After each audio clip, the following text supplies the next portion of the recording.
Going in North Korea is complicated. When I had the chance to meet them, I make it clear from the beginning that I will not do architecture photography or to photograph empty places, and that I wanted to show, to give a representation of the North Korean, knowing that the North Korean were totally invisible because the regime over there don't talk much about them. And because honestly, also in Europe, but in the United States, in Asia, nobody really care about North Korean. Or is it to be a North Korean? So that was really a question.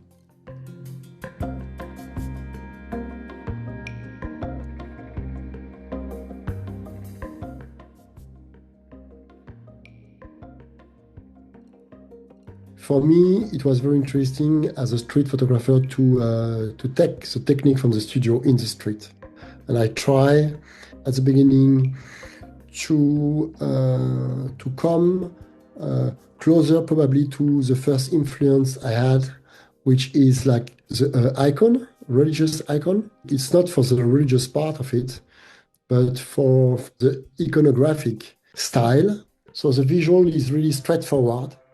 There is no much artifice. I had this first reflection about 3 colors, the same frame, bringing the flash in the streets with the same type of light to photograph people, wherever they are, at the same distance. And for me, it was interesting to play with this code, to try to build a humanist message.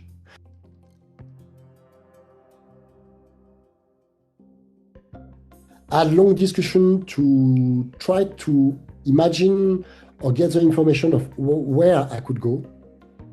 What does exist in North Korea? Because you don't go on Google and look, like you have no information. So, and I knew the stretching point would be that we don't have any common reference in terms of history, sociology, in any field. When you don't have any common reference, when you see the same thing, you don't analyze it or you don't perceive it in the same way. Even if we were next to each other sometime, we don't feel it in the same way. They never saw exactly what I was doing. And the inverse, I never really understood what they saw in my pictures and why they, with the time, accept me to come back and continue to work. I just knew that it was a sign that they recognize themselves in a way. I recognize myself through them, and I recognize me in them. So it's like a mirror. I'm just there to pass and to put people that will look at the pictures in front of them, where you are face to face. And I guess you learn as much on yourself than on the one in front of you.